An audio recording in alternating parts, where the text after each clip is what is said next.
9, 10, 11, 12வது சாப்டர்ஸ் இன் வெய்யோன் படிச்சு ரொம்ப நாளாச்சு. என்ன பண்ணுறதுனே தெரில. நிறைய சாப்டர்ஸ் படித்து பல நாட்கள் கழித்து தான் அதை வீடியோவாக பதிவு பண்ணக்கூடிய ஒரு சந்தர்ப்பம் வருது. இந்த சூழலை எப்படியாவது மாற்றணும்.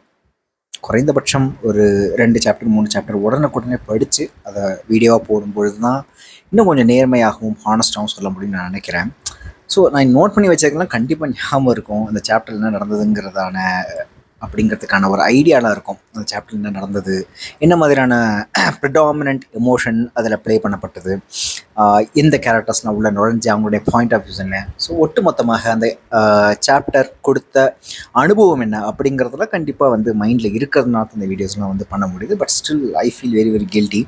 இன்னும் கொஞ்சம் இந்த கேப்பை ரெடியூஸ் பண்ணணும்னு நினைக்கிறேன் between the day when I read this chapter and then the day I make this video, and the time gap and it has to be very very minimal.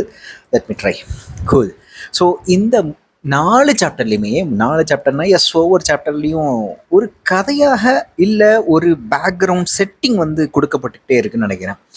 How Karnan விஷாலியை மணக்கிறான், சுப்ரியை மணக்கிறான். இப்போதைக்கு இந்த 2 மனைவிகளை பற்றி தான் சொல்லிட்டு இருக்காரு. இவங்க 2 மனைவிகளும் ஓ மை காட், அதாவது கர்ணனோட கதையை படிக்கிறப்போ அவ்வளோ பாவமாக இருக்குது. ஆனால் அவன் வந்து எல்லாத்தையுமே ஒரு மாதிரி தாங்குன்னு தாங்கிக்கிட்டு நீங்கள் எவ்வளோ வேணால் அடிங்கடா, நான் எல்லாருக்கும் நான் வந்து லைக் பொறுத்து போகிறேன், அடிபடிஞ்சு போகிறேன், குனிஞ்சு போகிறேன் அப்படிங்கிற அந்த ஒரு மென்டல் அந்த ஆட்டிடியூட் இருக்குல்ல, அவனே வந்து ஒரு இடத்துல சொல்லுவான். போன வீடியோவில் கூட டிஸ்கஸ் பண்ணியிருப்போம் நினைக்கிறேன். எனக்கு கட்டளை இட்டால் பிடிக்காது, ஆனால் நானே இறங்கி போய் எல்லாருக்கும் நான் எல்லாத்தையும் செய்வாங்க, ஆனால் கட்டளை இட்டால் பிடிக்காது அப்படிங்கிற மாதிரி சொல்லுவான். அதை கூட நம்ம டிஸ்கஸ் பண்ணோம். Is this the case for every human? Like நீ அன்பாக வந்து சொல்லும் பொழுது, இல்லை லைக் படிஞ்சு வந்து நிற்கும் பொழுது நீ என்ன வேணால் சொல்லலாம், என்ன வேணாம் லைக் இது பண்ணலாம், ஆனால் கட்டளை இடும் பொழுது அதெல்லாம் வந்து ஏற்றுக்க முடியாது, அந்த ஆர்டரை ஏற்றுக்க முடியாது அப்படிங்கிற மாதிரி தான் கர்ணனோட பாயிண்ட் ஆஃப் வியூ இருக்கும். ஆனால் இந்த சாப்டரில் இந்த மனைவிகள் 2 பேர்ட்டையும் இவன் வந்து அப்படியே கிட்டத்தட்ட படுத்தே விட்டானையா அப்படிங்கிற மாதிரியான ஒரு நிலைமைக்கு தான் அவன் போகிறான் கர்ணன். எனக்கு உண்மையிலே புரியல. ஐ மீன், இஸ் ரியலே கிங் அப்படிங்கிற மாதிரி. ஏன்னா மைண்டில் எப்படி ஒரு பெர்செப்ஷன் எனக்கு உருவாக்குது கர்ணனை பற்றி அப்படின்னா, இந்த ஹரிதர் சிவதர்ன்னு சொல்லிட்டு 2 அமைச்சர்கள் போட்டு அவனை புட்டிச்சு பயங்கரமாக ஷேப் பண்ணிட்டு இருக்காங்க. ஒரு நாட்டை வந்து அவங்க 2 பேரும் தான் நடத்திட்டு இருக்காங்க. கர்ணன் சும்மா உட்காந்து வேடிக்கை பார்க்குற மாதிரி தான் இருக்குது.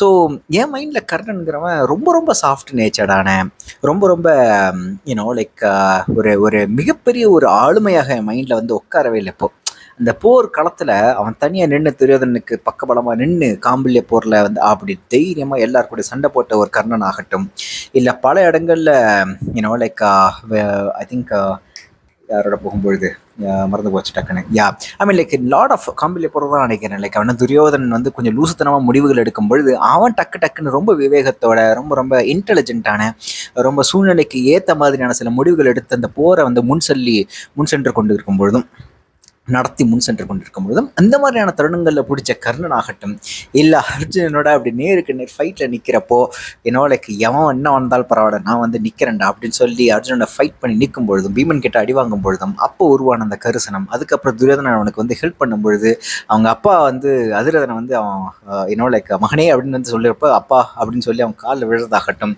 இந்த மாதிரியான ரொம்ப நெகிழ்ச்சியான தருணங்களில் கண்ட கர்ணனா இது அப்படிங்கிற மாதிரி வெய்யோன் இத்தனைக்கு கர்ணனை பற்றின ஒரு நாவல்ங்கிறதுனால உண்மையிலே ஐ வாஸ் எக்ஸ்பெக்டிங் ஒரு மிகப்பெரிய அப்படி ஒரு விஸ்வரூபம் எடுத்து நிற்கக்கூடிய மனசில் ஒரு மிகப்பெரிய ஒரு பிம்பத்தை உருவாக்குவார் நினச்சஞ்சே. சுத்தமாக இவ்வளோ சாஃப்ட் நேச்சர்டான ஏதோ ஒரு இம்பார்ட்டண்ட் கிங் மாதிரி இருக்கானா அப்படிங்கிற மாதிரி தான் எனக்கு தோணுது. ஆக்சுவலாக இப்போதைக்கு ஒரு 12வது சாப்டர் வரைக்கும் படிச்சிருக்கேன். ஸோ இது வரைக்கும் என்னுடைய பெர்செப்ஷன் இப்படி ஒரு பிம்பம் தான் எனக்குள்ளே உருவாகிட்டே இருக்குது கர்ணனை பற்றி. அவ்வளோ அடிபடிஞ்சு போகிறான். ஒரு நாட்டை நடத்துறதுக்கான ஒரு லைக் நிச்சயமாக அவனுக்கு வந்து பக்கபலமாக இருக்கக்கூடியது அந்த சிவதர்ம ஹரிதம் தான். எல்லாத்தையும் கன்ஃபியூஸ்டாக இருக்கான். மரம்னு சொல்லி ஒரு இடத்துல விதுரர் வந்து அவனுக்கு வந்து எக்ஸ்பிளைன் பண்ணுறாரு. அதை கண்டிப்பாக படிக்க போகிறேன். Very very beautiful point. I mean like you are looking at இது ஒரு ஞானி மாதிரி நீ உட்காந்துக்கிட்டு அரசாள முடியாது. அந்த பதவிக்கு ஏற்ற ஆளுமை உனக்குள்ளே இருக்கணும். அதை விட்டுட்டு நீ வேற ஒரு பர்சனாக எடுத்துக்கிட்டு நீ அரசனாகிற அப்படின்னா அது எல்லாருக்கும் பிரச்சனை அப்படிங்கிற மாதிரி, அந்த நாட்டுக்கே பிரச்சனை அப்படிங்கிற மாதிரி சூப்பராக சொல்கிறேன். அதை பற்றி இன்னும் நிறைய டீப்பாக டிஸ்கஸ் பண்ணலாம். But somehow I still feel that கதை படிக்கிறப்ப ரொம்ப இன்ட்ரெஸ்டிங்காக இருக்குது. ஒவ்வொரு விஷயமும் எதுக்கு நடக்குது, அங்கே நடக்கக்கூடிய ஒரு சின்ன பிளே. ஃபார் எக்ஸாம்பிள் பீஷ்மர் வந்து நீண்ட சாப்டர்ஸ் நிறைய சாப்டர்ஸ் கழித்து வந்து இப்போ வந்து பேசுகிறார் இல்லையா. 9வது சாப்டரில். அதுவும் கர்ணனுக்கு எதிராக தான் பேசுகிறாரு அப்படிங்கிற மாதிரி தான் பார்க்க முடியுது. ஒரு ஷாலியை மணக்கிறதுல அவருக்கு வந்து சுத்தம் அது இல்லை. ஆனால் துரியோதனன் வழக்கம் போல் கர்ணனுடைய மனசை புரிஞ்சுக்கிட்ட வந்து சப்போர்ட் பண்ணுறான், கர்ணனுடைய இக்கட்டான சூழ்நிலையை புரிஞ்சுக்கிட்டு. ஸோ இது மாதிரியான இடங்கள்ல ரொம்ப சுவாரஸ்யமாக, இன்ட்ரெஸ்டிங்காக, அதுக்கப்புறம் கர்ணனுக்கும் அவனுடைய மனைவிகளுக்கும் கர்ணனுக்கும் அஸ்தினபுர அந்த ஒத்த அரசவைக்கும் உண்டான அந்த டைனமிக்ஸ் அண்ட் ரிலேஷன்ஷிப்பு, அதுக்கப்புறம் அவனுடைய நாட்டில் அவனுடைய லைக் அவையில் எப்படி ஒவ்வொரு விஷயம் நடைபெறுது, எப்படி சூதர்களுக்கு லைக் முக்கிய இடங்கள் கொடுக்கப்படுது, இல்லை முக்கிய இடம் கொடுக்குற மாதிரி காமிச்சு எப்படி அழகாக பவர்லாம் ரொம்ப டெலிகேட் பண்ணப்படுது. இப்படியான விஷயங்கள்லாம் ரொம்ப இன்ட்ரெஸ்டிங்காக தான் இருக்குது படிக்கிறதுக்கு. So definitely these are all ஒரு ஃபவுண்டேஷன் வந்து போட்டுட்ருக்காருன்னு தோணுது. ஏன்னா இந்த சாப்டர், இந்த நாவல் முழுக்க கடத்தி செல்லணும் அப்படின்னா இந்த மாதிரியான விஷயங்கள்லாம் ஃபுல்லாக உள்ள நுழைச்சி ஒரு வேர்ல்டு பில்டிங், ஒரு செட்டிங் கொடுத்துட்டு அதுக்கான பேக்ரவுண்டு, கான்டெக்ட் எல்லாத்தையும் கொடுத்துட்டு அதுக்கப்புறம் கர்ணன் அப்படி வேறு திசைகளுக்கு அப்படி செல்ல வைப்பாருன்னு நான் நம்புகிறேன். Hopefully that will happen. So இப்படி தான் 9, 10, 11, 12 ரொம்ப இன்ட்ரெஸ்டிங்காக போனாலும் ஒரு கட்டத்தில் வந்து கர்ணன் நினச்சி பாவப்படுறதா, இல்லை வந்து என்னடா அது இவ்வளோ இப்படி ஒரு should he be the king, I mean like கிங்காக இருக்கிறதுக்கான, அரசனாக இருக்கிறதுக்கான தகுதி உள்ள ஒரு ஆள் தானா அப்படிங்கிற மாதிரிலாம் எனக்குள்ள ஒரு டவுட் வருது. ஆக்சுவலாக கர்ணன் நினச்சி அப்படியான ஒரு பிம்பம் தான் எனக்குள்ளே ஃபார்ம் ஆகுது. ஏன்னா எனக்கு ஒரு கேரக்டர் வந்து படிக்கிறோம் அப்படின்னா ரொம்ப ஒரு ஒரு ஒரு ஒரு தாக்கத்தை ஏற்படுத்தணும்ல. அந்த ஒரு தாக்கத்தை ஏற்படுத்துகிறான் கர்ணன். பட் ஹீஸ் லைக் அந்த தாக்கம் எப்படி ஏற்படுத்தப்படுதுன்னா, ஓகே இந்த ஆள் ரொம்ப மொக்கப்பா, இந்த ஆள் ரொம்ப ரொம்ப லைக் ஒரு செயலற்று, ஒரு ஆற்றலற்று இருக்கக்கூடிய ஒரு கிங் தான் அப்படிங்கிற மாதிரியான ஒரு இமேஜ் தான் எனக்குள்ள ஃபார்ம் ஆகுது ஆக்சுவலாக. ஸோ அந்த இடத்துல தான் கொஞ்சம் லைட்டாக அடி வாங்குது. இப்போ இந்திரண்டீலம் எடுத்துப்போமே, அங்கே வந்து கிருஷ்ணர் வந்து அப்படி தூக்கி எடுத்து புட்டிச்சு காமிக்கிறதாகட்டும், இல்லை லைக் காண்டிபம் எடுத்துப்போமே, லைக் ஆப்வியஸ்லி சொல்லவே வேணாம், அர்ஜுனுடைய மிகப்பெரிய ட்ராவல் ஆகட்டும், அவனுடைய ஆளுமை அப்படி தூக்கி பிடிக்கிறதாகட்டும், அவனுடைய தனித்துவமான சில விஷயங்கள், அவன் போடக்கூடிய வெவ்வேறு பர்சனாஸ் அண்ட் லைக் அவனுடைய வெவ்வேறு கேரக்டரிஸ்டிக்ஸ் எடுத்து சொல்கிறதாகட்டும், எல்லாமே பியூட்டிஃபுல்லாக அப்படி அந்த கதையோட நாயகனை, அந்த நாவலோட நாயகனை அப்படி தூக்கி பிடிக்கிற மாதிரி இருந்தது.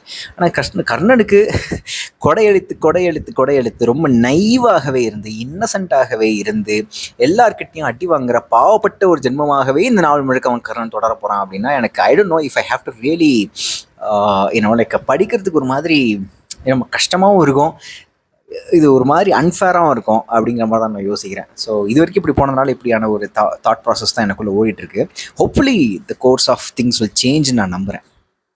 துரியோதனா, இங்கு கோட்டை காவல் மாடத்தில் வேலேந்தி காவல் நிற்பவனும், அரியணை அமர்ந்து பொற்கோப்பையில் எவனமுது அருந்தும் நீயும் இணையான சத்திரியர்கள் என்றுணர்க. இந்நகரில் அழுக்குகளை சுமந்தகற்றும் இழிசினனோ, இங்கு தருப்பை ஏந்தி பொற்குடத்தில் கங்கை நீருடன் நிற்கும் வேதியரோ மானுடர் என்ற வகையில் நிகரானவர்களே. அவன் அந்த வேடத்தையும் இவர் இந்த வேடத்தையும் ஏற்று இங்கு இந்த மாபெரும் நாடகத்தை அரங்கேற்றியுள்ளோம். அந்நாடகமே உன்னை அரசனாக்கியிருக்கிறது, என்னை பிதாமகனாக்கியுள்ளது. அதை கலைப்போம் என்றால் அதன் பின் நீயும் நானும் மேலே வானும் கீழே மண்ணுமற்ற யோகியாக வேண்டும், அல்லது மறுவேளை உணவை எதிர்பாராத நாடோடியாக வேண்டும். அப்படி அல்லவென்றால் இதன் நெறிகளை ஏற்றே ஆக வேண்டும். இது பின்னாடி என்ன நடக்குதுன்னு சொல்லணும், அப்போ தான் வந்து கொஞ்சமாச்சும் புரியும்ல.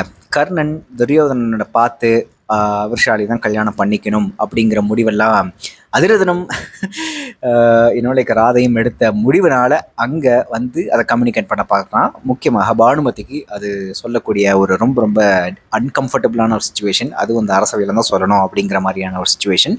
அதனால் பீஷ்மர்லாம் இருக்கும் பொழுது துரியோதனன் அரச எல்லாம் முடிஞ்சு கடைசியில் கர்ணன் இந்த செய்தியை சொல்கிறான், இதே மாதிரி நான் ஒரு சூத பெண்ணை கல்யாணம் பண்ணிக்க போகிறேன் அப்படின்னு சொல்லிட்டு. அதுக்கான ஒரு எதிர்ப்பு தான் பீஷ்மர் கிட்டேருந்து வருது. There is a process, there is a நெறி, இந்த நெறிகளெல்லாம் ஃபாலோ பண்ணணும், தேர் இஸ் அ ஹைரார்கி. எனக்கு இதுதான் வந்து ரொம்ப ரொம்ப நிறையா டுவெல் பண்ணணும்னு நான் நினைக்கிறேன் ஆக்சுவலாக. Like somehow this hierarchy has to be maintain everywhere. Corporate organisation, government organisation, ஒரு எங்கே வேணாலும் இருக்கட்டும், இந்த கண்ணுக்கு தெரியாத ஒரு ஹைரார்கி கூட இருக்குது. நீ மேலே நான் கீழே அப்படிங்கிற மாதிரியான ஒரு ஹைரார்கி. ஒரு இலக்கிய சூழலே உள்ளே போய் பார்ப்போமே, அங்கேயே நம்மளுக்கு கண்ணு தெரியாத ஒரு ஹைரார்க்கியும் லைக் ஒரு பேர் பெற்ற ஏதோ ஒரு விதத்தில் ஒரு சில சிறுகதைகள் எழுதின ஒருத்தர் வந்து ஒரு கதையை முன் வைக்கிறாரு அப்படின்னா, ஏதோ ஒரு கூட்டத்தில் இலக்கிய கூட்டத்தில் அவர் எவ்வளோ பெரிய முன்னையான ஒரு கதையை முன் வச்சாலும் அதை சார்ந்து அவர் ஏதோ ஒரு பாசிட்டிவான சில விஷயங்கள் சொல்லும்போது அந்த ஒட்டுமொத்த குரூப் ஏற்றுக்க தான் செய்யும். அங்கே ஒரு ஹைரார்கி இருக்குது. ரைட்? ஒரு ஒண்ணுமே இல்லாதவன், ஆனா ஒரு நல்ல சென்சிபிலிட்டி உள்ளவன், கதைகள் எழுதாதவன், ஒரு நல்ல கதையை இல்ல ஒரு சுமாரான கதையை கூட என்னோட அவனுக்கு பிடித்த விஷயங்கள்லாம் அப்படி பயங்கரமா ப்ரெசென்ட் பண்ணும்பொழுது கூட அதை ஏத்துக்க மாட்டாங்க. ரைட்? ஸோ கண்ணுக்கு தெரியாத ஒரு ஹைரார்கி இருக்கு. ஆனா இவர் இங்க பீஷ்மர் சொல்றக்கூடிய ஹைரார்கிங்கிறது ரொம்ப ரொம்ப வெல் டிஃபைன்ட் ஹைரார்கி. நீ நானும் மனுஷன்தான், ஆனால் அப்படிங்கிற மாதிரியான இவன் வேதியன், இவன் வந்து லைக் குதிரைச்சாணி அல்றவன், இல்லை அவன் வந்து ஒரு காவல் வீரன், ரைட்?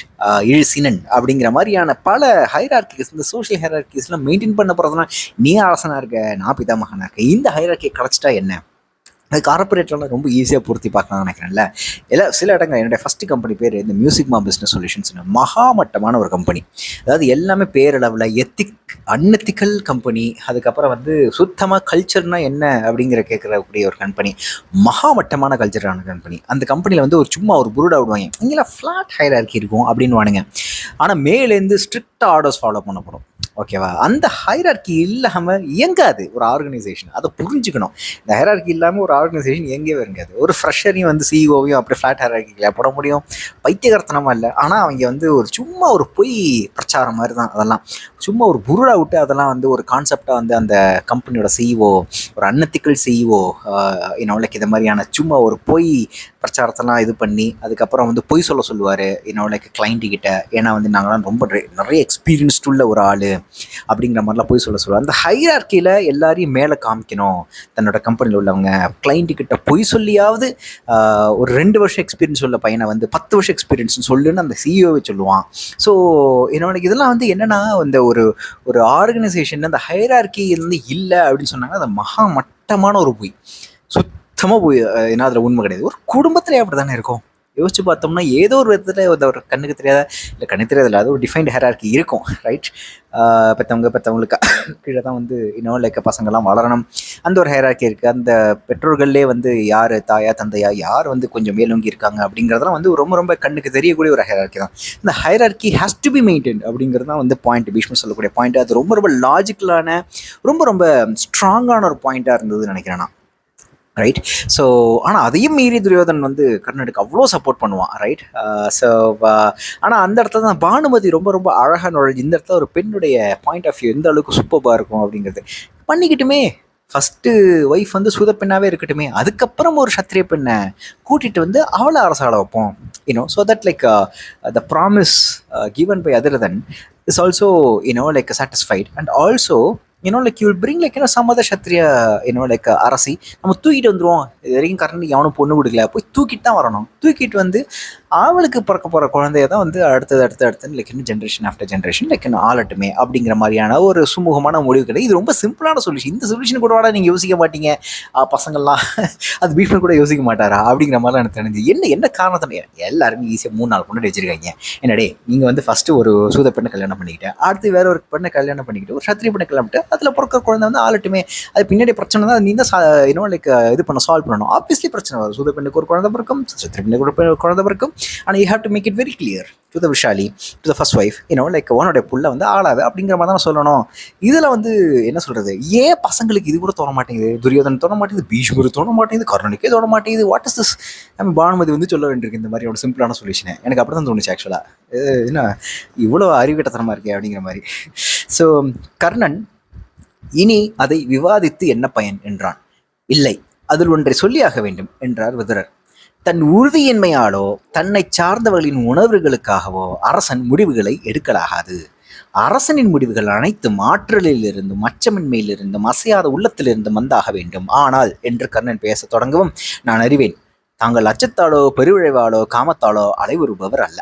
ஆனால் இவை அனைத்தாலும் அலை உருவவர்களை விட அறத்தால் அலை உருவர்களே டிஸ்ட்ராக்ட் ஆகிறவங்களே, இல்லை லைக் அலைக்கழிக்கப்படுபவர்களே அப்படி வச்சுப்போமே, அலை உருவவர்களே மேலும் துயர் கொள்கிறார்கள், நிலையின்மையை பரப்புகிறார்கள். பேரறத்தான் நிலையற்றவன், அவன் மாளிகைகளின் மேல் வைத்த காற்று மானியை போல அவனது திசையை வெண்ணுலாவும் காற்றுகள் முடிவெடுக்கின்றன என்றார் விதுரர். கர்ணன் தலையசைத்தான். சம பாயிண்ட்ல இதை அப்படியே தர்மனுக்கு பொறுத்து பாருங்க. Will it work? Will it work? தர்மனுக்கு பேரறத்தானான Dharman அப்போ கிங் ஆக முடியுமா? This is my point. இது டக்குன்னு தோன்ற பாயிண்ட். இப்போ விதுரர் சொல்கிறால அப்படி இருக்கு இந்த பாயிண்ட். இதோட சேர்த்து அடுத்த லைனையும் நான் படிச்சுட்டு அதுக்கப்புறம் இங்கே வரேன். குதிரைக்கு 5 அடியும் அரசனுக்கு 8 அடியும் பார்வை போதும் என்கின்றன நூல்கள். தன் குல அறத்திலிருந்து கோளறம் வரைக்கும் எடுத்து வைக்கும் 8 அடி. அத்தொலைவுக்கு அப்பால் நின்றிருக்கும் பேரறம் அவனுக்கு ஒரு பொருட்டல்ல. அதை ஞானியரும் யோகியரும் அறியட்டும். இந்த நிலையின்மை இனிமேலும் தொடர்ந்தால் அதன் விளைவு அங்க நாட்டுக்கே தீமையாகும் என்ற பின் விதுரர் அவன் தோளை தொட்டு, இத்துயருடன் நீங்கள் அரியணை அமர இயலாது அரசே என்றார். ஒட்டுமொத்தமாக பார்த்துருவோமே, இந்த இடத்த தான் நிறைய எனக்கு லைக் சொல்லணும்னு தோணுச்சு. ஆக்சுவலாக ஒரு ஹைரார்கிக்கல் எகெயின் ஹைரார்கி நான் சொல்கிறேன். அந்த ஹைரார்கியோட உச்சத்தில் இருக்கக்கூடிய ஒரு அரசன் எடுக்கக்கூடிய முடிவுகள் எப்படி இருக்கணும் அப்படிங்கிறது விதருக்கு ரொம்ப தெளிவாக சொல்லப்படுது. Again you can just apply this particular concept R idea to anywhere. ஒரு கார்பரேட் ஆர்கனைசேஷன்லேருந்து, ஒரு வீட்டிலேருந்து, ஒரு குடும்பத்துலேருந்து, ஒரு கவர்மெண்ட் சிஸ்டம்லேருந்து, எந்த ஒரு சிஸ்டமில் எந்த ஒரு இடத்துலையும் லைக் டிஃபைன்டு ஹைரார்கி இருக்கக்கூடிய ஒரு செட்டப்பில் இருக்கக்கூடிய ஒரு சூழலில் நீங்கள் எங்கே வேணால் இதை பொருத்தி பார்த்துக்கலாம். ரைட். ஒருத்தர் கால் பண்ணுறாங்க, இது ஒரு ப்ரொமோஷனல் கால். ஸோ அதான் இப்போ இந்த அறத்தை வந்து நாம் பற்றி பேசிகிட்டு இருந்தோம். பேரறத்தான் நிலையற்றவன். ஸோ இந்த மாதிரியான ஒரு கண்ணுக்கு, அதாவது எங்கள் ஆர்கனைசேஷனில் இல்லை எந்த இடத்துலலாம் இந்த மாதிரி ஹைரார்கிக்கல் செட்டப் இருக்கோ அங்கே மேலிடத்தில் இருக்கக்கூடியவன் ஒரு லெவலுக்கு தான் கோளறம் அப்படிங்கிறார் இவர். ஸோ தட்ஸ் லைக் என்ன சொல்கிறது, அது கோளாரத்திலிருந்து கோளாரம் வரைக்கும் எடுத்து வைக்கும் 8 அடி, இவ்வளோ தான் நீ வைக்கணும் அப்படிங்கிறாரு. கரெக்ட். ஸோ அப்படி இருக்கும் பொழுது மட்டும்தான் இது வந்து செல்லுபடி ஆகும். கரெக்டாக.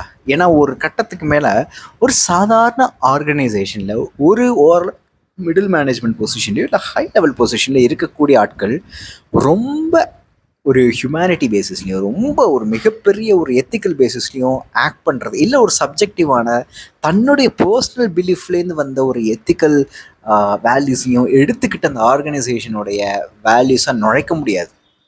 கரெக்ட். அதனால தான் ரொம்ப ரொம்ப அப்ஜெக்டிவாக ஒவ்வொரு ஆர்கனைசேஷனுக்கும், ஒவ்வொரு செட்டப்புக்கும், ஒவ்வொரு சிஸ்டம்க்கும் ஒவ்வொரு அறம் வந்து முன்னாடியே சொல்லப்படுதுன்னு நினைக்கிறேன். பாலிசி, ரூல்ஸு, இது மாதிரியான விஷயங்கள்லாம் ஒரு கட்டம் போட்டு அதுக்குள்ளே தான் நீ இயங்கணும். நீ இதுக்குள்ளே வந்துட்டேன்னா, இந்த ஒரு செட்டப்குள்ளே, இந்த ஒரு சிஸ்டம்குள்ளே வந்துட்டேன்னா உன்னுடைய பொசிஷன் இது, இந்த பொசிஷனுக்கு உண்டான எல்லை இவ்வளோ தான், இவ்வளோ வரைக்கும் தான் நீ அறத்தை பார்க்க முடியும்.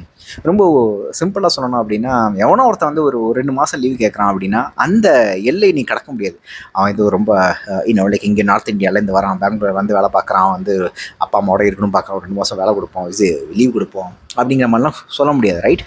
ஸோ நம்மளுடைய பர்சனல் கரிசனத்தை, செம்பத்தியெல்லாம் இங்கே ஒர்க்குக்குள்ளே இல்லை ஒரு அரசாளக்கூடிய ஒரு அரசனுடைய பதவிக்குள்ளே நம்ம கொண்டு வரவே முடியாது. ஸோ இந்த ஒரு பேரறத்தை நீ கொண்டு வந்துட்ட அப்படின்னா உன்னால் அரசாளவே முடியாது, துயர் மட்டும்தான் லைக் மிஞ்சி இருக்கும் அப்படின்னு விதர் சொல்கிறாரு. ரொம்ப பியூட்டிஃபுல்லான பாயிண்ட்டு. பட் எனக்கு என்னென்னா லைக் அப்புறம் எப்படி தருமனை ஒரு மிகப்பெரிய பேரறத்தான லைக் அரசனா எல்லாரும் வந்து சொல்கிறாங்க அப்படிங்கிறது எனக்கு ஒரு மிகப்பெரிய கேள்வி. அவன் அரசாண்டா அந்த பூமியில் வந்து அறம் வாழும் அப்படின்னு சொல்கிறது இருக்குல்ல, அப்போ அவனுடைய அறம் வந்து கிட்டத்தட்ட it beads every one. Like அவனுடைய அறம் ரொம்ப ரொம்ப பேரறத்தான் அப்படின்னு தானே திரும்ப சொல்கிறாங்க. இங்கே குறிப்பாகவே அந்த வார்த்தை வந்து சொல்லப்படுது. லைக் பேரறத்தான் நிலையற்றவன், அவன் மாளிகைகளின் மேல் வைத்த காற்றுமானியை போல அப்படின்னு சொல்லக்கூடிய இடமாகட்டும். அப்போ நான் வந்து தர்மனுக்கு இந்த ஸ்டேட்மெண்ட் தான் பொருந்தும் இல்லையா? I don't know. இது அதுக்கு விதர்கிட்டேருந்து என்ன பதில் இருக்கும்? I don't know. That will be like a good like ஒரு கான்ட்ரடிக்டரின்னு சொல்ல மாட்டேன். பட் ஆனால் இங்கே விதர் சொல்லக்கூடிய பாயிண்ட்ஸ் எவ்வளோ முக்கியம் அப்படிங்கிறத என்னோட நான் சொல்ல வந்த விஷயம். So you can't just like really put all your personal believes and personal height of அறம் இன்டு யுவர் பொசிஷன். அந்த பொசிஷனுக்கு உண்டான ஒரு 8 அடி இருக்குன்னா அந்த 8 அடிக்குள்ளே நீ பாய். அந்த 8 அடிக்குண்டான ஒரு அறத்தை மட்டும் நீ ஃபாலோ பண்ணு. அங்கே கொடுக்கப்பட்டுள்ள ஆல்ரெடி பின்பற்றப்பட்ட அந்த ஒரு ரூல்ஸ் அண்ட் பாலிசிஸை மட்டும் நீ ஃபாலோ பண்ணு அப்படிங்கிறாரு. So that's like that makes sense அப்படிங்கிற மாதிரி தான் எனக்கு தோணுது. அவையில் வணிகர் பகுதியில் மெல்லிய கலைந்த பேச்சொலி எழக்கண்டு ஹரிதர் அத்திசை நோக்கி திரும்பி, இன்று வரை வணிகத்திற்கு உகக்காத குளமுடுவிகளை சூத்திரர்கள் தங்கள் அவைகளில் எடுப்பது வழக்கமாக உள்ளது. அரசாணைகளால் அவர்களை நாம் கட்டுப்படுத்தி வந்தோம். அவ்வாணைகளை பெரும்பாலும் ஏட்டிலேயே இருக்கும். ஏனென்றால் ஏடருகில் போர்வாள் இருந்தால் மட்டுமே அவை செல்லுபடியாகும். அது எப்போதும் இயல்வதல்ல. இங்கு அவை கூடி அவர்களும் சேர்ந்து அவ்வாணைகளை பிறப்பித்தால் அக்குளங்களும் அவ்வாணைகளை ஏற்றாக வேண்டும். ஏனென்றால் அவை அவர்கள் தங்களுக்கு தாங்களே இடுபவை. வணிகர்களுக்கு மிக உகந்தது அவர்கள் இங்கு அமைய வருவது. ஸோ அப்படியே வந்து 10th சாப்டர்லாம் வந்தோம்னா மொத்தமாக இன்னும் டாபிக் டிஸ்கஸ் பண்ணப்படுற டாப்பிக்கே டோட்டலி வேறையாக இருக்குது. கர்ணன் அவனோட அவையை எப்படி டிசைன் பண்ணுறான், எப்படி டிசைன் பண்ணணும்னு நினைக்கிறான். அஸ்தினபுரத்துலேயும் அனைத்து குலங்களும் முன்னாடி ஒரு அவை பின்னாடி ஒரு அவை அப்படிங்கிற மாதிரிலாம் வச்சு சூத்திரர்கள் வரைக்கும் அவையில் உட்கார்றதுக்கான ஒரு பாசிபிலிட்டி, ஒரு ஆப்பர்ச்சுனிட்டி கொடுக்குறாங்க. ஸோ அந்த ஃபார்மேஷன் ஆஃப் திஸ் ஹோல் அவை ஃபார் அங்கநாடு இதெல்லாம் கொஞ்சம் முன்னாடி பின்னாடி போயிட்டு வரதுன்னு கூட வச்சுக்கலாம். ஏன்னா கர்ணன் முதல் முறையாக அங்க நாட்டுக்கு வரும்பொழுது அவனுடைய அவையை அவன் எப்படி அமைக்கணும் அப்படின்னு நினைக்கிறான் அப்படிங்கிறதுக்கான லைக் ஒரு வேர்ல்டு பில்டிங் நடக்குதுன்னு நினைக்கிறேன். அங்கே அந்த ஒரு செட்டப்பை வந்து சொல்கிறாரு. சிவதர் தான் முக்கால்வாசி, ஹரிதர் சிவதர் இவங்க 2 பேரும் தான் இதில் ஹரிதர் நினைக்கிறேன். ஸோ பேசிக்கலி எல்லா டெசிஷனும் ரொம்ப ரொம்ப பிளான் பண்ணி அழகாக அந்த அரசு சூழலுடைய அத்தனை வியூகத்தையும் யுக்திகளையும் புரிந்து கொண்டு மக்களை அவ்வளோ ஈஸியாக அங்கே இருக்கக்கூடிய அமைச்சர்களை பிற லைக் அவையில் இருக்கக்கூடிய பிற மனிதர்களை ரொம்ப ரொம்ப எளிமையாக கைக்குள்ளே போட்டுக்கிறாரு. ஸோ அதுதான் திரும்ப திரும்ப சொல்கிறது. கர்ணன் கிட்டத்தட்ட அவனுடைய விளைவுகளை இல்லை அவருடைய அபிலாஷைகளை மட்டும் கொஞ்சம் வைப்பான்னு நினைக்கிறேன். அதுக்கேற்ற மாதிரி அமைச்சர்கள் அவ்வளோ ஈஸியாக அதை கொண்டு போகிறாங்க. ஆக்சுவலாக அப்படி தான் இந்த ஒட்டுமொத்த சாப்டரையுமே சொல்லப்படுது, எப்படி சூத்திரர்கள் உள்ளே வராங்க அப்படிங்கிறது. ஸோ இதில் நிறைய விஷயம் என்னென்னா, இப்போ இது வரைக்கும் வணிகத்துக்கு எதிராகத்தான் சூத்திரர்கள் வந்து அவங்களுடைய முடிவுகள் எடுத்திருக்காங்க. ஸோ அவங்கள நாம் எல்லாத்தையுமே ஆணையாக எழுதிட்டு அதை அவங்க ஃபாலோ பண்ணணும்னு நம்ம ஒரு ஆர்டரை போடுவோம். That creates lot of friction between சூத்திரர்கள் அண்ட் ஆணையை ஏற்றக்கூடிய மனிதர்களுக்கும், தட் இஸ் ஏற்றக்கூடிய இந்த அரசவைகள். இந்த அரசவைக்கும் சூத்திரர்களும் இவ்வளோ பெரிய ஃப்ரிக்ஷன் உண்டாகிறதுக்கு காரணம் பக்கத்தில் ஒரு போர்வாளை வச்சுவோம், அந்த வாழை வச்சு அது ஒரு ஆர்டராக தான் அவங்க கிட்ட போகும், அதை அவங்க ஃபாலோ பண்ணி ஆகணும் அப்படிங்கிற மாதிரியான ஒரு செட்டப் சொல்லப்படுது. ஆனால் இப்போ அவங்களே உள்ளே கொண்டு வந்து அவங்களே அந்த ஆணையை கொடுக்குற மாதிரி இருந்ததுன்னா they have to like they have the power and they will also feel that yes, we are a part of making this whole like a process and rules இல்லை. அப்போ they have to transfer it to their people as if they have designed this whole thing அப்படிங்கிற மாதிரி சொல்லப்படுதுருக்குல்ல. இது ரொம்ப ஈஸியாக புரிஞ்சுக்கணும். அப்படின்னா நீங்கள் ஒருத்தன் இப்போ ரொம்ப மிஸ்சீவஸாக அந்த டீமில் ஒருத்தன் அடங்காமல் ஒருத்தன் இருக்கான், அவனுக்கு ஒரு பர்டிகுலர் ஆஸ்பெக்ட் வரவே மாட்டேங்குது, எதுக்கு எடுத்தாலும் லைக் விதண்டாவாதம் பண்ணிக்கிட்டு ஏதோ எந்த ஒரு டீம் மீட்டிங்லேயும் வந்து கிணத்தனமான கேள்விகள்லாம் கேட்டுக்கிட்டு அப்போஸ் பண்ணிகிட்டு இருக்கிற ஒரு ஆள் இருக்கான்னு வச்சுப்போமே. அப்படியான ஒரு நெசசரி ஈவில் இருக்கான், அவன் நல்ல பிரில்லியண்ட்டான ஒரு ஆள்னு வச்சுப்போமே. அந்த நெசசரி ஈவிலுக்கு ஒரு ரெஸ்பான்சிபிலிட்டி கொடுத்துடணும், நீ இதை பார்த்துக்கோ அப்படின்னு சொல்லிட்டு அவன் கூட உட்காந்து முக்கால்வாசி டெசிஷன் நாம் எடுத்துட்டு அந்த நெசசரி ஈவில் பக்கத்துலேயே வச்சுக்கிட்டு நீயும் ஆஸ் அ பார்ட் ஆஃப் இதுதான். ஸோ நீ போயிட்டு உள்ளே போயிட்டு ஒரு கம்யூனிஸ்ட் குரூப்லாம் ஃபார்ம் பண்ணாமல் நீயே அந்த ஆர்டரை மற்றவங்களுக்கு கொடு, இப்படி தான் இருக்கணும், இப்படி தான் டீம் இயங்கணும் அப்படின்னு சொல்லி கொடுத்துட்டோம் அப்படின்னா வேலை முடிஞ்சு போச்சு. ஸோ அவன் வந்து ஒரு பார்ட் ஆஃப் தி பியூரோக்ரஸி ஆகிடுவான் ஆக்சுவலாக. அப்படி ஒரு கீழேருந்து ஏதோ தன்னை ஒரு மிகப்பெரிய ஒரு சேகுவராக நினச்சிக்கக்கூடிய ஒரு கலகம் பண்ணுறவன், அதுவும் அன்னெசரி கலகம் பண்ணுறவனை தூக்கி இந்த மாதிரி ஒரு சின்ன ரெஸ்பான்சிபிலிட்டி கொடுத்துட்டா போதும், அவனை கலகம் பண்ணுற மைண்ட் செட்லாம் போய் அவன் வந்து ஒரு ஹையரார்க்கிக்கு அடிமை ஆகிடுவான். இதோட கண்டினியூஷனாக தான் அடுத்தடுத்த விஷயங்களை நான் பார்க்க போகிறோம். ஸோ எப்படி சூத்திரர்கள் உள்ளே கொண்டு வர்றது மூலமாக சூத்திரர்கள் எப்போதுமே வணிகத்துக்கு எதிராக முடிவெடுக்கக்கூடியவர்கள், இல்லை அதிருப்தியை தெரிவிக்கக்கூடியவர்கள், இதுவரைக்கும் வால் பக்கத்தில் வச்சு ஆணையத்துக்கு பக்கத்தில் அந்த வாளை வச்சு தான் அவங்களுக்கு வந்து ஒரு ஆர்டர் கொடுக்கப்பட்ட ஒரு அங்க நாட்டில் எப்படி அவங்கள உள்ளே கொண்டு வர்றது மூலமாக like we can just like easily delegate the work or delegate the task to them itself and as well as like spread the news, spread the ஆணை to everyone in a very smooth way without any friction அப்படிங்கிறதுக்காக அந்த மாதிரி ஒரு plan போடப்படுது. இதோட இன்னும் கொஞ்சம் extension பார்ப்போமே.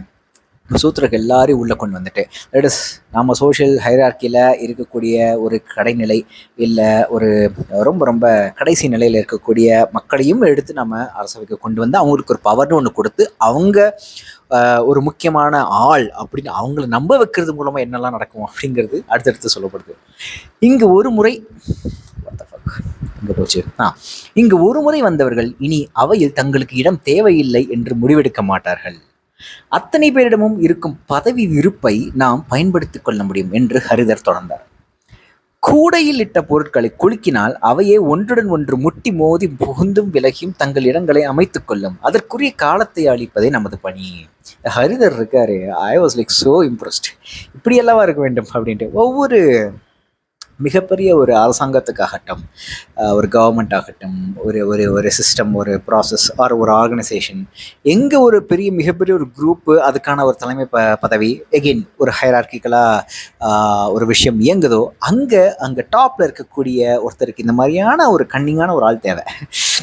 Like ஒரு இந்தியன் கவர்மெண்ட்டாக இருந்தாலும் சரி, இங்கே இருக்கக்கூடிய அமித்ஷா ஆகட்டும், இல்லை ஒரு தமிழ்நாடு கவர்மெண்ட்டாக இருந்தாலும் சரி, இங்கே இருக்கக்கூடிய ஆதவ அர்ஜுனா புசியானந்தாகட்டும், இல்லை ஒவ்வொரு கம்பெனிலையும் இதை மாதிரி மிகப்பெரிய டாப்பில் இருக்கக்கூடிய ஒரு ஆளுக்கு ஒரு ரொம்ப ரொம்ப கன்னிங்கான அமைச்சர், இந்த ஹரிதர் மாதிரி ஒருத்தர் இருந்தால் சூப்பர் தான் அப்படின்னு நினைக்கிறேன். ஏன்னா இதில் லைக் இங்கே சொல்லப்படுதில்ல, ஒரு முறை உங்களுக்கு பவர் கொடுக்க ஏதோ ஒரு பவர், அது எவ்வளோ டம்மியாக தான் பவர், அது ஒரு பவர்னு ஒன்று கொடுக்கும் பொழுது லைக்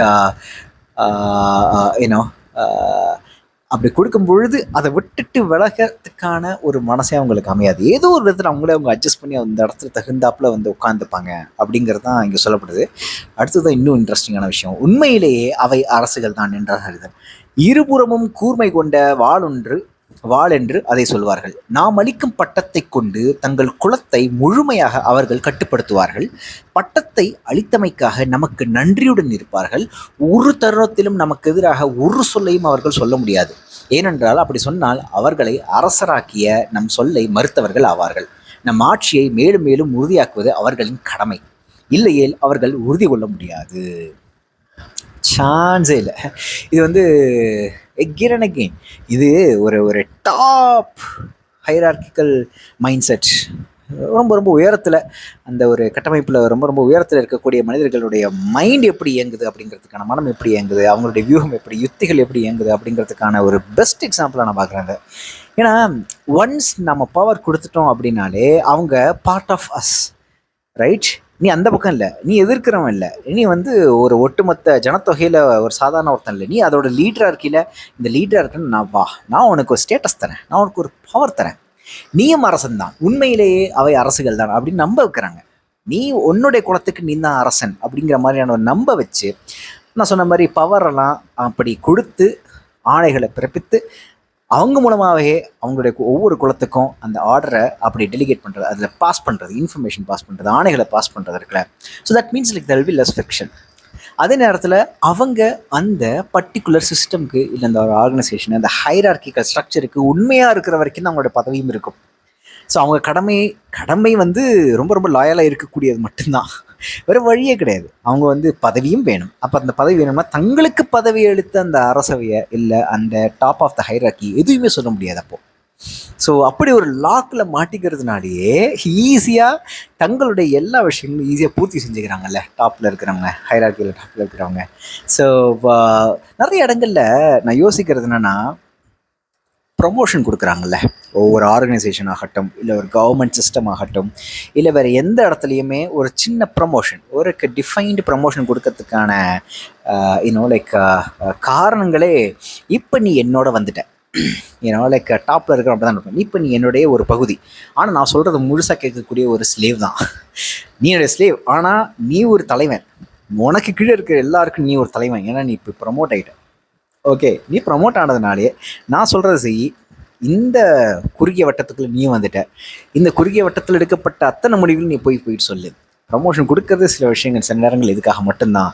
தனக்கு நம்பகமானவர்கள், தங்களுக்கு ஒத்து போகிறவங்களுக்கு மட்டுமே ப்ரமோஷன் கொடுக்கக்கூடிய காரணம் இதுதான். ஏன்னா நல்லபடியாக அந்த ரூல்ஸையோ அந்த ஆணைகளையோ போய் சேர்க்கறதுக்கு ஒரு நல்ல அடிமை தேவை, ரைட்? அப்படியான ஒரு அடிமைகளை தான் குலத்தலைவர்கள், நீ ஒரு குலத்தலைவன், இவனுடைய குலத்துக்கு நீ தான் அரசன் அப்படிங்கிற மாதிரியான ஒரு இமேஜ் அவன் மைண்டில் கட்டமைச்சு, ஏன்னா அப்படி தான் நம்ம பண்ணிகிட்டு இருக்கோம். நீ ஒரு மேனேஜர், நீ ஒரு சீனியர் மேனேஜர், நீ ஒரு ஹெட்டு, நீ ஒரு விபி, நீ ஒரு ஏவிபி அப்படின்னா சொல்லி நீ தான் அப்படிங்கிற மாதிரியான ஒரு விஷயம், ஒரு பிம்பத்தை கட்டமைச்சு. ஆனால் மேலேருந்து ஆர்டர்ஸ் வரக்கூடியது நீ ஜஸ்ட் ஒரு இன்ஃபர்மேஷன் மெசேஞ்சர் தான் நீ அப்படிங்கிறது அவங்களுக்கு தெரியவே தெரியாது. அவங்களுடைய ஓன் கட் பண்ணிக்குள்ள நாம தான் அப்படிங்கிற மாதிரியான இதுக்கு இருப்பானுங்க.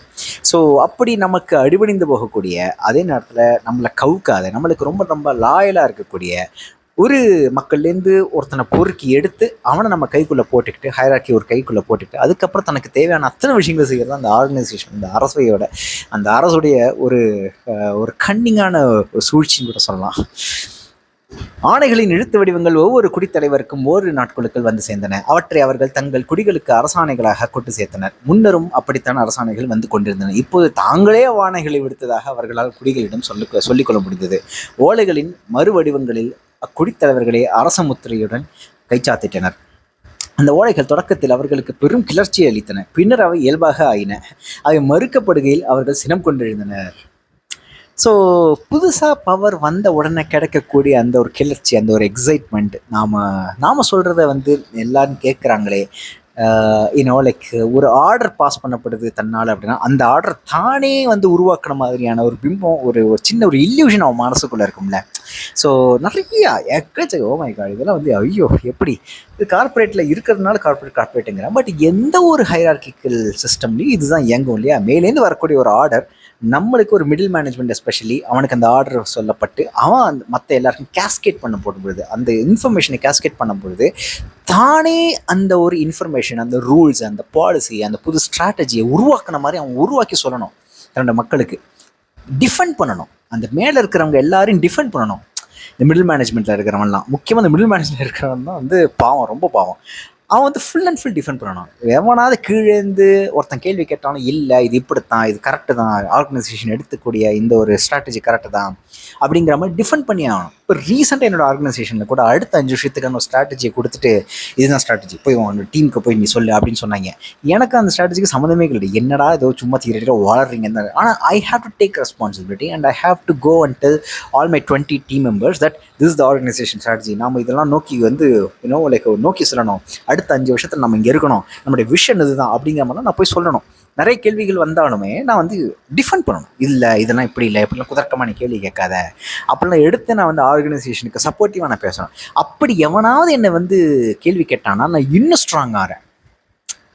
என்னன்னா எவனா ஒருத்தன் வந்து என்ன கேள்வி கேட்கும் பொழுது நான் இன்னும் ஸ்ட்ராங் ஆகி நான் ஆர்கனைசேஷனுடைய hierarchy, top end of the ஹையரார்கியில் இருக்கிறவனெல்லாம் கூப்பிட்டு வந்து அவனை சப்போர்ட்டுக்கு இழுத்து அவனுங்களோட ஒருத்தனா வந்து மாறிடுவேன். ஏன்னா என்ன ஒருத்தன் எதிர்த்துட்டான் கீழேருந்து, எனக்கு வந்து விதண்டவாதத்தோடய கேள்வி கேட்குறான். அப்போ அவனை நான் அப்போஸ் பண்ணுறேன். அவனை அடக்கி உட்கார வைக்கிறதுக்கு எனக்கு கோவம் வந்துடும். ரைட், அந்த ப்ராசஸில் ஒரு கோவம் வரும். ஸோ இந்த மாதிரி தான் கொஞ்சம் கொஞ்சமாக எப்படி செலக்டட் ஃபியூ ப்ரொமோஷனுங்கிற ஒரு விஷயத்தெல்லாம் கொடுத்து அந்த ப்ரொமோஷன் மூலமாக தங்களோட அடிமையாக்கி அவனை ஒரு மிகப்பெரிய ஒரு வழக்குள்ளே சிக்க வச்சு அவனை எப்படி ஒட்டுமொத்த கீழே இருக்கக்கூடிய லோவர் எண்ட் ஆஃப் தி ஆர்கனைசேஷனில் இருக்கக்கூடிய சிஸ்டமில் இருக்கக்கூடிய ஆட்களுக்கு எதிராக அவனையும் மாற்றி இட்ஸ் அ பிக் திங். இதெல்லாம் படிக்கிறப்ப ரொம்ப ரொம்ப ஜாலியாக இருந்தது. ஆஹா எவ்வளோ கனெக்ட், ரொம்ப ரொம்ப ரிலேட்டபிளாக இருக்குது அப்படின்னு யோசித்தேன். எவ்வகையிலோ அவர் என்னை போல் இருக்கிறார், எங்களுக்குள் பொதுவாக ஏதோ உள்ளது என்றான். அதை அவர் அறிவார் போலும். ஆகவேதான் அவர் உங்களை இழிவுபடுத்துகிறார் என்றார் சிவதர். என்னை அவர் இழிவுபடுத்துவதில்லை என்றான் கர்ணன். சிவதர், அவையில் உங்களை சிறுமை செய்யும் சொற்களை எப்போதும் அவரே முதலில் சொல்கிறார் என்று அறியாத எவரும் இல்லை. சூதர் பாடலில் அது வந்துவிட்டது என்றார். ஆம், ஆனால் அவையில் பிற குரல் ஒன்று எழுவதற்கு முன்னே தான் அச்சொற்களை சொல்ல வேண்டுமென்று அவர் எண்ணுவது போல் தோன்றும். அவர் சொல்லெடுத்ததுமே சினத்துடன் எழுந்த சுயோதனன் அதை மறுத்து பெருஞ்சொல் உரைத்த பின் அவையில் எவரும் என்னை அவ்வண்ணம் எண்ணக்கூட துணிய மாட்டார்கள் என்றான். இது சிவதற்கும் கர்ணனுக்கும் நடக்கக்கூடிய கான்வர்சேஷனில் what is your exact relationship with Bhishmar அப்படிங்கிற மாதிரியான ஒரு கேள்வி இல்லை ஒரு சின்ன கான்வர்சேஷன் நடக்குது சிவதற்கும் கர்ணனுக்கும்.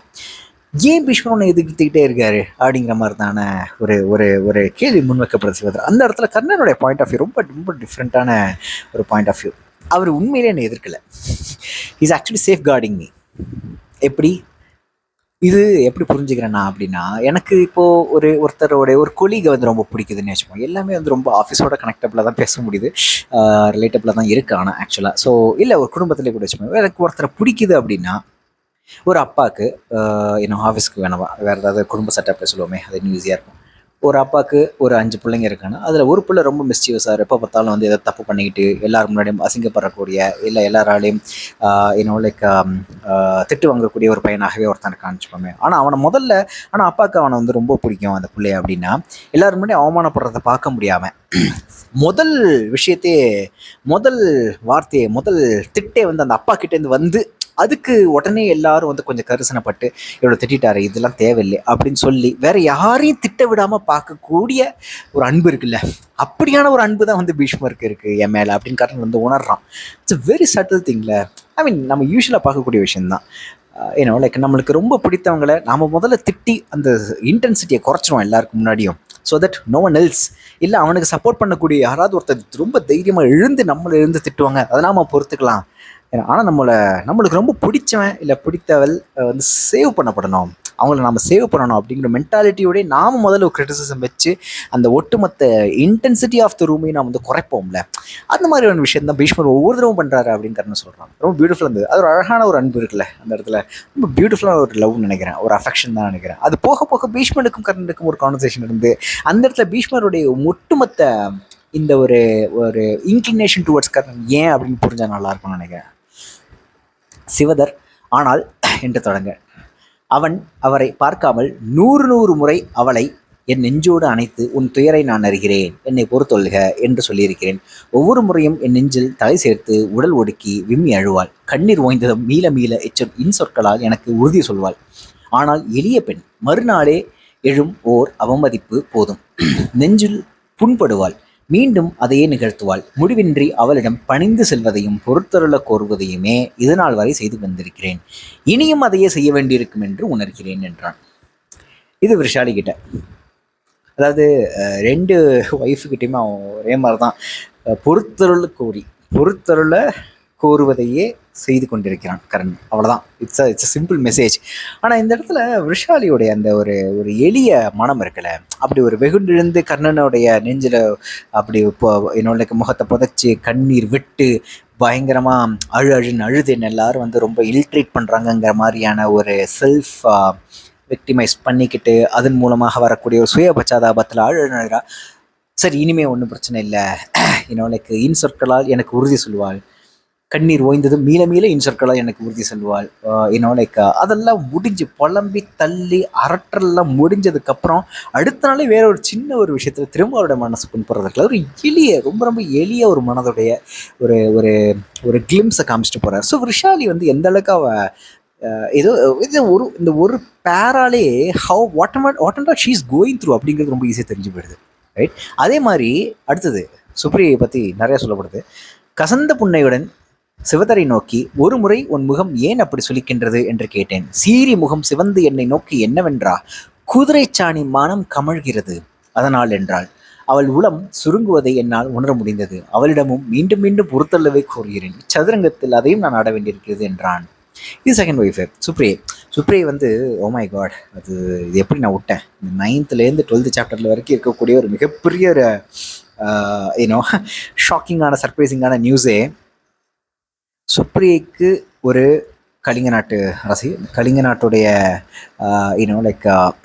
சேடிகள், ஹெல்பர்ஸ், அங்கே இருக்கக்கூடிய காவல் வீரர்கள் தான் அவளுடைய மாளிகையில் இருக்காங்க, சுப்ரியோட மாளிகையில். இப்போ அவளுக்கு இருக்கக்கூடிய ஒரு முதிய செடி, அவள் பேர் மறந்து போச்சு, நல்ல ஒரு அழகான ஒரு ரெட் ட்ரெஸ்ஸை போட்டு வருவாள். கலிங்கத்துக்காரி தான், சரபைன்னு நினைக்கிறேன், இஃப் ஐம் நாட் ராங். ரொம்ப முது செடி அவ கர்ணனுடைய சபையில் எல்லா விஷயங்களும் முடிஞ்சதுக்கப்புறம் டிஸ்கஸ் பண்ணதுக்கப்புறம் திடீர்னு சுப்ரியையும் வந்து கருவுற்றிருக்கிறாள் அப்படிங்கிறாள். அது கர்ணனுக்கே தெரியாது. அப்படி கர்ணன் அப்படி கேட்டுட்டு அப்படி உட்காருவான். சரி, எல்லாருக்கும் முன்னாடி நம்ம அவமானம் பண்ண வேணாம்னு சொல்லிட்டு, எஸ் எனக்கும் தெரியும், நேற்று தான் வந்து எனக்கும் தெரிஞ்சது, கன்ஃபார்ம் பண்ணணும்னு சொல்லலாம்னு நினச்சேன், மருத்துவர்கள்லாம் வந்து பார்த்ததுக்கப்புறம் கன்ஃபார்ம் பண்ணிட்டு சொல்லலாம்னு நினச்சேன் எல்லாருக்கும் அப்படிங்கிற மாதிரி அவன் மழுப்பிடுவான். உடனே சிவதர் கண்டுபிடிச்சிடுவார், உங்களுக்கு தெரியாது தானே அப்படின்ட்டு. அவர் திரும்ப திரும்ப, கர்ணா நீ வந்து மது வருந்தாத, நீ போய் அவளை போய் பாரு, சுப்ரியை போய் பாரு, என்ன விஷயம் கேளு, உண்மையிலே அவள் கருவுற்றிருக்காளான்னு கேளு அப்படிங்கிற மாதிரியான ஒரு கதை நகரும். உண்மையிலே கருவுற்றிருக்காளா இல்லையா அப்படிங்கிறது இன்னும் தெரியல எனக்கு ஆக்சுவலாக. ஆனால் ஒரு பக்கத்தில் ரொம்ப ஸ்ட்ராங்காக கலிங்க நாட்டில் இருக்கக்கூடிய இந்த கலிங்க நாட்டு மக்கள் எல்லாமே அவருடைய மாளிகையில் இருக்கக்கூடிய அத்தனை பேரும் கலிங்க நாடு அந்த சத்திரிய மக்கள் அப்படிங்கிறதுனால அவங்க ரொம்ப ஸ்ட்ராங்காக அப்படி கர்ணனே வந்து எதிர்த்து பேசுகிற அளவுக்கு இருக்காங்க. அதுவும் அந்த முது சைடு இருக்காளே ஷண்முகவேல், ரொம்ப அழகான அந்த பெயிண்டிங் வரைஞ்சிருப்பாரு. அந்த அந்த வயசான ஒரு உமனை, அந்த வயசான உமன் வந்து கிட்டத்தட்ட ஒரு ஏளனமான புன்னகையை வந்து உதட்டில் வச்சுக்கிட்டு கர்ணனை வந்து நிராகரிக்கிறாள். இல்லை, நீ சுப்ரியை இப்போ பார்க்க முடியாது, அவள் சொல்லிட்டா உன்னை பார்க்க முடியாதுன்னு சொல்லிட்டு அப்புறம் பார்த்துக்கலாம் அப்படின்னு சொல்கிறா. அந்த லெவலுக்கு ஒரு பவர் இருக்குது அவளுக்கு, ஒரு பவர் இருக்குது. ஐ மீன் ஒரு நாட்டு அரசன், அதுவும் அந்த நாட்டில் நீ தங்கியிருக்கான், அங்கே நாட்டில் அவன் அந்த நாட்டுடைய அரசன் வந்து காத்துட்டு இருக்கான், உன்னுடைய அரசி சொல்லிட்டா அப்படின்னு சொல்லிட்டு கொஞ்சம் கூட ஒரு ஹெசிடேஷன்லாம் இல்லாமல், ஒரு பயம் இல்லாமல் ரொம்ப தைரியமாக நிமிர்ந்து நின்று அதெல்லாம் உன்னை பார்க்க முடியும்னு சொல்லிட்டா போ அப்படிங்கிறா. அதெல்லாம் படிக்கிறப்போ இன்னும் கர்ணன் மேலே எனக்கு பாவமாக தான் தோணுச்சு. ஸோ ஆனால் சுப்ரியக்கிட்டையும் அவன் ரொம்ப அடங்கி தான் போகிறான். ஆனால் சுப்ரியக்கிட்டேருந்து ஏன்னா சுப்ரியை வந்து என்ன சொல்கிறது, கிட்டத்தட்ட பறிச்சுட்டு வந்துட்டான் அப்படிங்கிற மாதிரி தான் சொல்லப்படுது. லைக் கவர்ந்து கொண்டு வந்துட்டான். ஏன்னா யாரும் பொண்ணு தர மாட்டுறாங்க இவன் சூதன் அப்படிங்கிறதுனால. ஸோ இவ வந்த உடனே இருக்கக்கூடிய அந்த ஒரு ரொம்ப ரொம்ப கீழ்மையான சில விஷயங்கள்லாம் இருக்குல்ல, என்னை நோக்கி என்ன குதிரைச்சாணி மனம் கமழ்கிறது அதனால் என்றால் முகத்தை சுளிக்கக்கூடிய காரணங்கள் ஒரு தாட்டி கேட்குறப்போ இப்படி சொல்கிறாள்ல, ரொம்ப பாவமான விஷயம் இல்லை. ஸோ எதுக்கிட்ட அவளை தூக்கிட்டு வந்தோம் அப்படின்னு கண்ணன் ஃபீல் பண்ணியிருப்பான் நினைக்கிறேன். ஸோ இப்போ உண்மையிலேயே கருவுற்று இருக்கிறாளா இல்லையா அப்படிங்கிற மாதிரியான கேள்விகள் தான் கேட்கப்படுது. அண்ட் ஆப்வியஸ்லி அவள் எதுக்கு சுப்ரியா அப்படி சொல்கிறா அப்படின்னா, because she knows that Vishali got pregnant and she is not able to disclose to anyone. Before that Supri wants to disclose that yes no, என்னுடைய பையன் தான் ஃபஸ்ட்டு, எனக்கு பிறக்க குழந்தை தான் ஃபஸ்ட்டு வெளில வரணும், அவன் தான் அரசன் ஆகணும் அப்படிங்கிறதுக்கான ஒரு அரசு சூழல் நடக்குது. ஸோ அரசு சூழல் ரொம்ப ரொம்ப அழகாக பின்னி பணச்சு கொண்டு போகிறா சுப்ரி. ஏன்னா ஒரு க்ஷத்ரிய நாட்டு அரசி அப்படி தான் இருக்க முடியும் அப்படிங்கிற மாதிரியான சில காரணங்கள்லாம் சொல்லப்படுது. ஸோ அரசு சூழல் ரொம்ப ரொம்ப தெளிவாக யோசிக்கக்கூடிய, அவளை சுற்றி இருக்கக்கூடிய கலிங்க நாட்டு மக்கள், தட் இஸ் கலிங்க நாட்டு லைக் சேடிகளாகட்டும், இங்கே இருக்கக்கூடிய இல்லை தூதுவர்களாகட்டும், இல்லை சிப்பாய்களாகட்டும், ஏதோ ஒரு விதத்தில் அவளை ரொம்ப ரொம்ப ரொம்ப ரொம்ப ப்ரொடெக்ட் பண்ணி அவளுக்கு தேவையான இன்ஃபர்மேஷன், தேவையான அறிவுரைகள் எடுத்து சொல்லி அதன் மூலமாகவே ஆக்ட் பண்ணுறாள் அப்படிங்கிற மாதிரி எனக்கு தோணுது. கர்ணன் ஒன்றும் சொல்லாமல் திரும்ப அவள் பின்னால் அங்கரே கருவூலத்தை திறப்பதே நன்று, அங்க நாட்டின் தலைநகரில் கலிங்க நாணயங்கள் கொடையாக அளிக்கப்பட்டால் அதுவும் சூதர் சொல்லாக பரவும் என்றாள். கர்ணன் திரும்பி வென்றபடியே செல்கிறீர்கள் என்றான். அவன் புன்னகைத்தான். கர்ணன், பிறரது வெற்றிகள் எனக்கு ஒரு பொருட்டாக அல்லாமல் ஆகிவிட்டிருக்கின்றன செவிலியே, பார்ப்போம் அப்படின்னு என்ற பின் வெளியே நடந்தான். அதாவது Karnan becomes an easy target for every one. நான் சொன்னல, இந்த ஒரு ஓல்டு உமனே இத்தனைக்கும் she is just a helper, ஒரு செவிலி தான். லைக்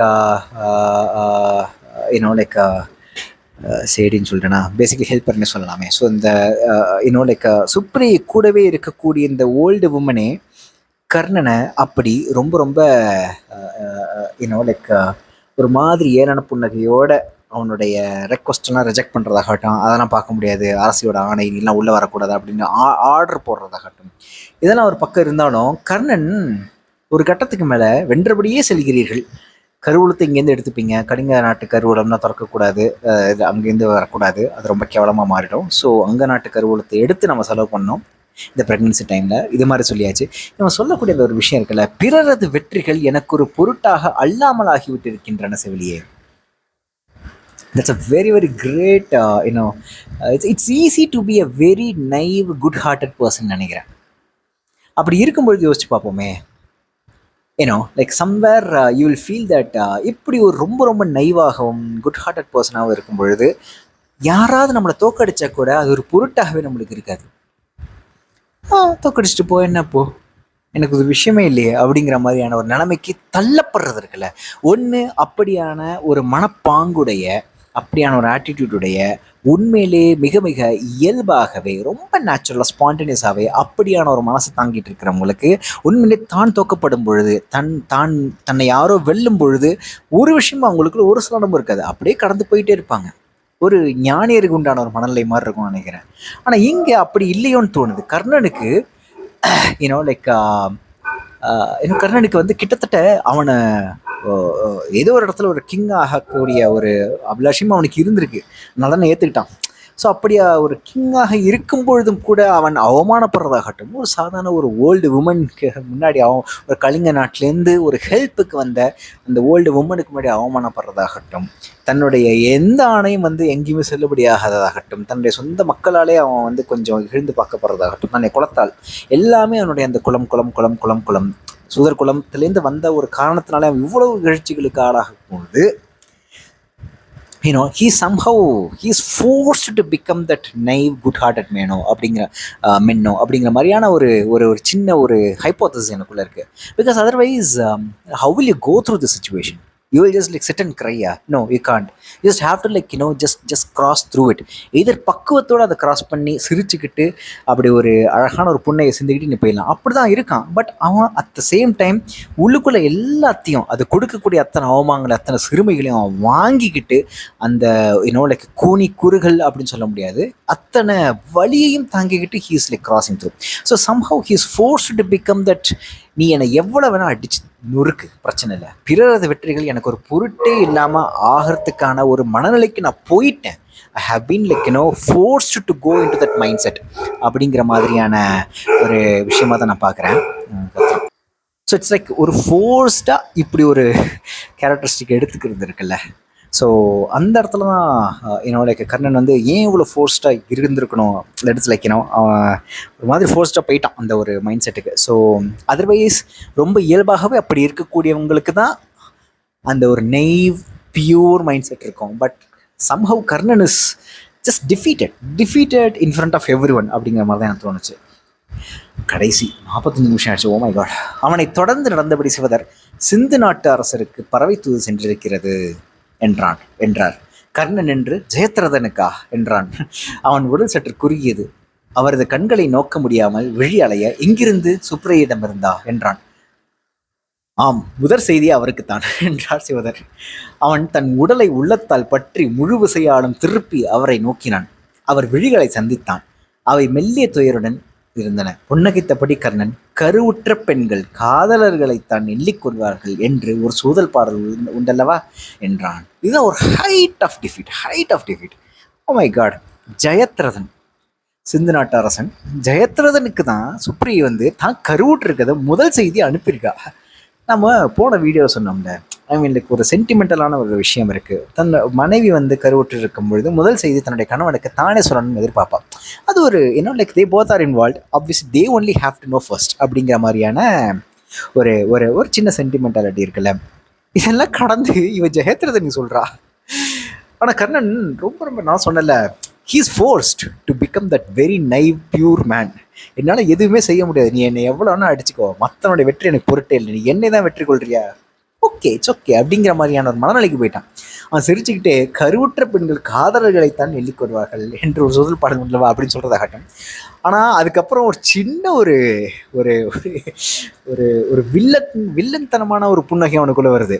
ஜெயத்ரதனுக்கு இந்த நியூஸ் போயிருந்த உடனே அவனுக்கு என்ன தோணியிருக்கும்னா, இந்த கருவுற்ற விஷயத்தில், இந்த ஒரு கருவில் தன்னுடைய பங்கு இல்லைன்னு அவன் நினச்சிருப்பான் இல்லையா அப்படிங்கிறான் கர்ணன். அதை நான் நோட் பண்ணல. இட்ஸ் லைக் ஏதோ ஒரு கீழ்மையான ஒரு ஹாப்பினஸ் மாதிரி தோணுது எனக்கு திடீர்னு. கர்ணன், டே அவன் பொண்டாட்டி பழைய காதல் நினச்சிட்டு இருக்காடா, நீ அவளை தூக்கிட்டு வந்துட்ட, அவளுக்கு உன் கூட வாழறதுக்கு விருப்பம் இல்லை, அவளை நீ கருவுட்டு இருக்க. ஆனால் முதல்ல அந்த விஷயத்த அவன் சொல்கிறது வந்து பழைய காதல் எனக்கு, ஆனால் அங்கேயும் உனக்கு ஒரு சின்ன ஒரு சந்தோஷம் வருது பார்த்தியா கர்ணா, என்னது இது? அதாவது என்னென்னா, அந்த ப்ரெக்னன்சியில் ஹீ இஸ் நாட் இன்வால்வ் அப்படிங்கிற மாதிரி விஷயத்த நினச்சி தான் எனக்கு நகைப்பு வருது அப்படின்னு கர்ணன் சொல்கிறான் சிவதர்கிட்ட. எனக்கு அந்த இடத்துல தான் ஐயோ, கிட்டத்தட்ட கர்ணன் வந்து like what ever the situation is, அதில் இருக்கக்கூடிய ஏதோ ஒரு சின்ன எளிய எப்படி சொல்கிறது, வில்லன்தனமான ஒரு மகிழ்ச்சி, ஒரு கீழ்மையான மகிழ்ச்சியை வந்து கொண்டாட ஆரம்பிச்சிட்டானோ கர்ணன். ரொம்ப எளிமையான கீழ்மையான ஒரு மகிழ்ச்சியை வந்து அவன் ரசிக்க ஆரம்பிச்சிட்டானோ அப்படின்னு தோணுது எனக்கு. அப்படிதான் இருக்குது ரைட். கடைசியில் அவன் சொல்கிறது அதானே, ஜெயதரனுக்கு இதில் பங்கே கிடையாது இந்த ப்ரெக்னென்சிக்கு. ஸோ அதை நினச்சி தான் எனக்கு சிரிப்பு வருதுன்னு சொல்கிறது வந்து ரொம்ப ஷாக்கிங்காக இருந்தது.